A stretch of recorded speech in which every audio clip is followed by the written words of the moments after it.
Chapter 3. The Prince. Before the curse, life had been good to the prince.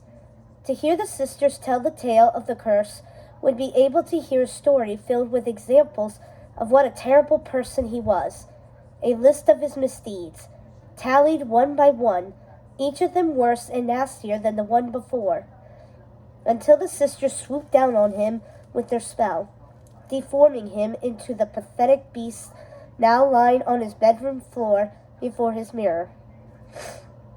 Eventually, that is indeed how the story will go. But the sisters won't be able to spew that part of the tale at first, not until the prince has had his say, a chance to tell you how much fun he had, because there was a time when things were good. It was a time when the prince was just an arrogant young man, full of pride and keenly aware of his station in life. What young prince hasn't found himself in exactly the same place? What do you think other princesses are like? Are they just charming men venturing off hither and thither in search of sleeping brides to awaken with love's first kiss?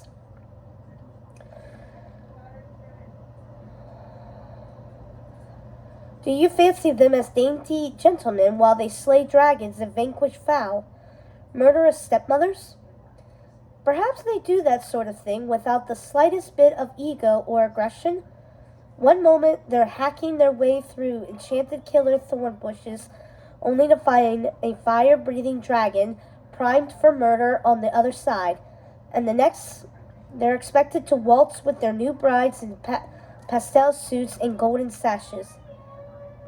And what is up with those sashes anyway? Horrible. Our prince didn't want anything to do with that romantic poppycock. He wanted a different sort of life, and he learned early on he didn't have to slay a fire-breathing beast to get a fair maiden to kiss him.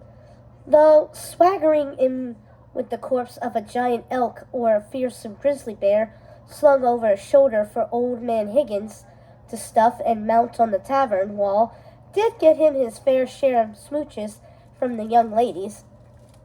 And as dangerous as it might have been at times, it was a far cry from poison apples, stinky dwarfs, or being burnt alive by an evil fairy queen. He'd taken hunting and philandering over that stuff any day. Life was good. Everyone loved and worshipped the prince, and he knew it. As he sat in his favorite tavern, his clothes covered in earth, grime, and the blood from his latest kill, he couldn't have been more handsome. Or at least that was what he thought. The tavern was his favorite haunt. It had most everything he loved in one place. The wood walls were so crowded with the forest beasts he'd slain that old man Higgins laughed and teased him as he poured him another beer. "I'm going to have to build a larger tavern, Prince." And it was true. The only person who killed almost as many animals as the prince was his good friend Gaston, who slammed a handful of coins onto the bar, startling poor Higgins before he could finish pouring the new round of drinks. "Drinks are on me tonight, Higgins, in celebration of the prince's engagement." The men cheered and the barmaids wilted into tears, their bosoms heaving heavy sighs of disappointment. Gaston seemed to enjoy the spectacle as much as the prince did. "She is the most beautiful girl in the village. You're a lucky man. I'd be jealous if you weren't the very best of my friends." That he was, Gaston's best friend. They had always been alike, Gaston and the prince supposed that was why they had enjoyed each other's company so well. Or perhaps he felt it was better to keep his competition close at hand. But then again, he wondered if that was how he'd actually seen it then.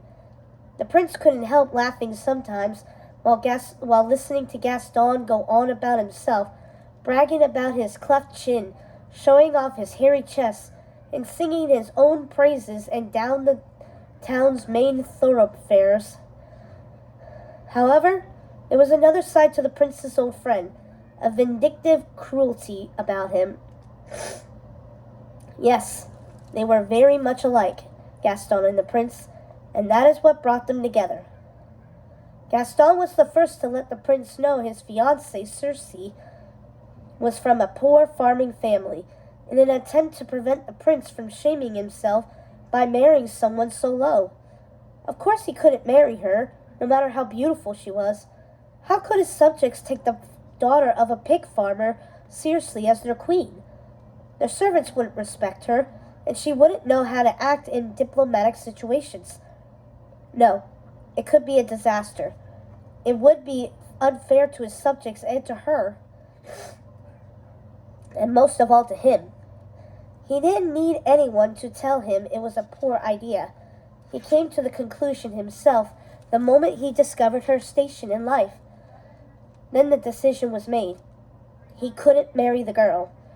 The prince sent for his fiancée the next day.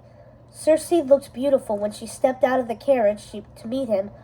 Her light blonde hair and shimmering silver dress glistened under the morning sun as she stood in his rose garden. It was hard to believe she was a pig farmer's daughter. Perhaps Gaston was mistaken. Where would a girl on a pig farm get a dress like that? Ah, Gaston was playing his tricks again, trying to put him off so he could have Circe for himself. That wicked butt-chin brute. He would have words with him about this soon enough. But in the meantime, he had to make amends with his beautiful Circe. Of course, she had no idea he had intended to break things off, but he felt his heart had betrayed her. "My darling Circe, you look beautiful." She looked at him with her pale blue eyes, with a slight blush that did not diminish the light smattering of freckles across her button nose. Adorable. She was simply that, adorable. How could he have thought she was the daughter of a pig farmer? He couldn't fathom her mucking about with those dirty, horrible creatures. Think of it. Circe feeding pigs. It was laughable when he saw her sparkling like a dew-dropped rose, like the princess she was about to become. He would make Gaston pay for causing him to doubt her. "Come, my love, to the morning room. I have arranged something special just for you." He didn't mention Gaston's trick to Circe. It was too nasty to repeat. There was no need to cause ill will between the two. Gaston would, after all, be his best man at the wedding. Yes, he was brutish, ill-tempered, and conniving, but he was still his closest companion, and he wanted his best friend to stand beside him at his wedding. And there was something else. It would please the prince to know Gaston would be seething with envy as he stood there, forced to watch the wedding proceedings, knowing his attempts to break the prince's faith in Circe had failed, and he could not have her for himself. Yes, that would be very satisfying. Perhaps after the wedding, he should send Gaston away on some errand for the kingdom, something distasteful and below his rank, to show him not to interfere again. Who could blame Gaston, really, for trying to spirit Circe away from him? She was the prettiest girl they'd ever seen, and Gaston was only giving in to her beauty and letting it taint his better judgment. It was quite funny when you thought about it. Gaston, the Prince of Buchenland, trying to take his Circe away. Who would have a commoner, no matter how close a royal family friend he might be, when she could have the prince who would one day be king of these lands? The prince decided to laugh the entire thing off and focus on what he loved: hunting, drinking, spending the taxes collected from his estates, and charming the ladies. Oh yes, and there was Circe, but he loved her the way he would love his castle, or his stable stocked with the finest horses. She was the most beautiful creature, and he treasured her for how her beauty would reflect on him and his kingdom. Sensible, he thought, and he felt beyond reproach. The wedding plans continued, even though Gaston kept on about Circe's family. Not a day or night went by that he didn't mention it. "You're starting to bore me, Gaston. Honestly, going on about this pig farm thing as if it were actually true. Why don't you give up already?" Gaston wouldn't let the issue alone. Come with me, good friend. I will show you. So they rode several miles until they reached the little farmhouse, which was tucked away beyond the woods on an uncommon path. There was the Circe. She was standing in the pen feeding the pigs, the bottom of her simple white dress caked with mud. Her hair seemed dull, and her cheeks were flushed with hard work. She must have sensed them looking at her, for she glanced up and noticed the expression of disgust on her beloved's face, leaving her stricken with horror and shame. She dropped her pail and stood on the spot, looking at the two men. She said nothing. "Come out here, girl. Is that how you greet your guests?" the prince barked cockily. Bless you. Her eyes widened as if she was coming out of a haze. "Of course," she said meekly. Then she walked out of the pen and approached the men, looking up at them, still astride their horses. She felt small and meek and unable to meet their disapproving gazes. "Hello, my love. What brings you here?" she asked. The prince scoffed. "What brings me indeed? Why didn't you tell me your father was a mere pig farmer?" Circe looked desperate and confused, hardly able to answer. "What do you mean, my dearest?" The prince was enraged. "Do not play coy with me, madam.